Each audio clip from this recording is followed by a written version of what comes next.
दत्त म्हणजे निर्गुणाची अनुभूती. दत्त म्हणजे आपण ब्रह्मच आहोत, मुक्तच आहोत, आत्माच आहोत अशी निर्गुणाची अनुभूती ज्याला दिलेली आहे. दत्त हा केवळ विष्णूच्या अंशाने जन्मास आलेला नसून त्याच्या ठायी ब्रह्मा, विष्णू, महेश या तिघांचेही अंश प्रकटले आहेत असे मानले जाते. या व्हिडिओमध्ये आपण दत्त जयंतीबद्दल संपूर्ण माहिती जाणून घेणार आहोत. दत्त जयंती कधी आहे? मित्रांनो, आपल्या सर्वांना माहीतच आहे, भगवान दत्तात्रय यांचा जन्मदिवस म्हणून दत्त जयंती साजरी केली जाते. दत्त जयंती ही दरवर्षी मार्गशीर्ष महिन्यातील पौर्णिमेला साजरी केली जाते. यावर्षी दत्त जयंती वार मंगळवार दिनांक 26 डिसेंबर 2023 रोजी आहे. केवळ महाराष्ट्रातच नव्हे तर संपूर्ण देशभरात मोठ्या उत्साहाने दत्त जयंती साजरी केली जाते. दत्त जन्मकथा. दत्तात्रय हा शब्द दत्त व आत्रेय अशा दोन शब्दांनी तयार झाला आहे. दत्त या शब्दाचा अर्थ आपण ब्रह्मच आहोत, मुक्तच आहोत, आत्माच आहोत अशी निर्गुणाची अनुभूती ज्याला आहे असा, आणि आत्रेय म्हणजे अत्री ऋषींचा मुलगा. श्री दत्तात्रयाच्या जन्माविषयी कथा आपण आज पाहू. श्री दत्त हे अत्री ऋषी व माता अनुसूया यांचा पुत्र व विष्णूचा 6वा अवतार आहे. अत्री ऋषींनी पुत्रप्राप्तीसाठी वृक्षकुल पर्वतावर घोर तपश्चर्या केली. त्यांच्या तपाने सारे त्रिभुवन पोळून निघाले. अत्री ऋषीच्या या प्रखर तपाने संतुष्ट होऊन ब्रह्मा, विष्णू आणि महेश हे तिन्ही देव प्रकट झाले आणि त्यांनी अत्री ऋषींना तपाचे कारण विचारले. अत्री ऋषींनी त्यांना विनवले की आपण माझ्या उदरी पुत्ररूपाने जन्म घ्यावा. तिन्ही देवांनी त्यांची विनंती मान्य केली.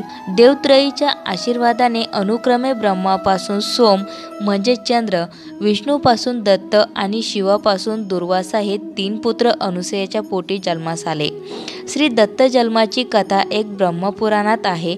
अत्री ऋषींनी ब्रह्मा, विष्णू, महेश यांची पुत्रप्राप्तीसाठी आराधना केली. ते संतुष्ट झाल्यावर त्यांनी देवांना विनवले की आपण माझ्या घरी पुत्ररूपाने जन्म घ्यावा आणि मला एक रूपवती कन्याही प्राप्त व्हावी. देवांच्या आशीर्वादाने दत्तात्रय, सोम, दुर्वासा हे 3 पुत्र आणि शुभात्रेयी नावाची कन्या अत्री ऋषींना प्राप्त झाली. दत्त जयंतीचे महत्त्व. दत्त जयंतीचे विशेष महत्त्व म्हणजे या दिवशी दत्त तत्व हे पृथ्वी तलावर नेहमीच्या तुलनेत 1000 पटीने कार्यरत असते. या दिवशी दत्ताची मनोभावे उपासना केल्यास दत्त तत्वाचा जास्तीत जास्त लाभ मिळण्यास मदत होते. दत्त जयंती कशी साजरी करावी? दत्त किंवा दत्तात्रय हा विष्णुदेवाचा 6वा अवतार मानला जातो. दत्त जयंती निमित्त गाणगापूर, नरसोबाची वाडी, औदुंबर इत्यादी दत्ताची मंदिरे असलेल्या ठिकाणी मोठा उत्सव साजरा केला जातो. तसेच अनेक लहान मोठ्या दत्त मंदिरात दत्त जयंती दिवशी विद्युत रोषणाई, फुलांची सजावट केली जाते. विविध कार्यक्रमांचे आयोजन या दिवशी केले जाते. सायंकाळी दत्तांची पालखी सोहळा साजरा केला जातो. दत्त जयंतीच्या गुरुचरित्र या पवित्र ग्रंथाचे पारायण सामूहिकरित्या किंवा घरोघरी केले जाते. चला तर मग जाणून घेऊया दत्त जयंती कशी साजरी करावी.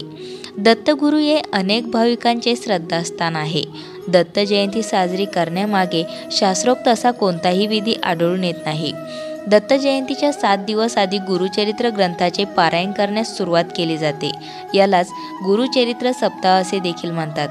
दत्त मंदिरामध्ये भजन, कीर्तन आदी कार्यक्रम आयोजित केले जातात. दत्तगुरूंची पूजा, धूपदीप व आरती करून सुंटवड्याचा प्रसाद वाटप केला जातो.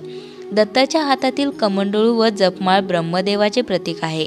शंख व चक्र विष्णूचे आणि त्रिशूळ व डमरू शंकराचे प्रतीक आहे. दत्त जयंतीला कोणता मंत्र म्हणावा? दत्तगुरूंचे सर्वच मंत्र हे जवळपास शक्तिशाली आणि प्रभावशाली स्वरूपाचे आहेत.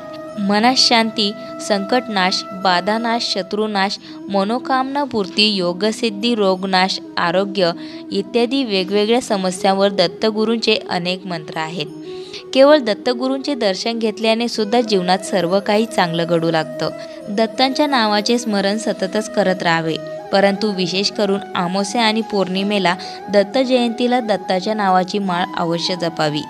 दत्त पौर्णिमा अर्थात दत्त जयंतीला दत्तात्रयाचे 2 शक्तिशाली महामंत्र श्री दिगंबरा दिगंबरा श्रीपाद वल्लभ दिगंबरा आणि ओम दिगंबराय विद्महे अत्रिपुत्राय धीमहि तन्नो दत्त प्रचोदयात या मंत्राचा जप केल्याने आयुष्यातील सर्व अडचणी दूर होतात व उन्नतीचे नवीन मार्ग सापडतात. दत्ताचे 24 गुण गुरु. दत्तगुरूंनी पृथ्वीला गुरु केले आणि पृथ्वीप्रमाणे सहनशील आणि सहिष्णू असावे अशी शिकवण घेतली. तसेच अग्नीला गुरु मानून हा देह क्षणभंगूर आहे अशी शिकवण अग्नीच्या ज्वालेपासून घेतली. अशा प्रकारे चराचरांतील प्रत्येक वस्तूमध्ये ईश्वराचे अस्तित्व पाहण्यासाठी म्हणून दत्तगुरूंनी 24 गुरु केले. त्यांची नावे अशा प्रकारे आहेत: पृथ्वी, पाणी, वायू, अग्नी, आकाश, सूर्य, चंद्र, समुद्र, अजगर, कपोत, पतंग, मधमाशी, हत्ती, भ्रमर, मृग, मत्स्य, पिंगळा, वैश्य, टिटवी, बालक, कंकण, शरककर्ता, सर्प, कोळी, पेशकार. दत्ताचे प्रमुख अवतार: श्रीपाद श्री वल्लभ, श्री नृसिंह सरस्वती, श्री माणिक प्रभू, श्री स्वामी समर्थ, श्री साईबाबा, श्री भालचंद्र महाराज. दत्तात्रयांचे 16 अंशात्मक अवतार: योगीराज, अत्रिवरद दत्तात्रय, कालाग्निशमन, योगीजन वल्लभ, लीला विश्वंभर, सिद्धराज, ज्ञानसागर, विश्वंभर, मायामुक्त, श्री मायामुक्त, आदिगुरु, शिवरूप, देवदेव, दिगंबर, कृष्णश्याम, कमलनयन. हे दत्तात्रयांचे 16 अवतार अंशात्मक आहे. अशाच नवनवीन माहिती व्हिडिओसाठी मंगलम या चॅनलला सबस्क्राईब करून बेल आयकॉनला जरूर प्रेस करा.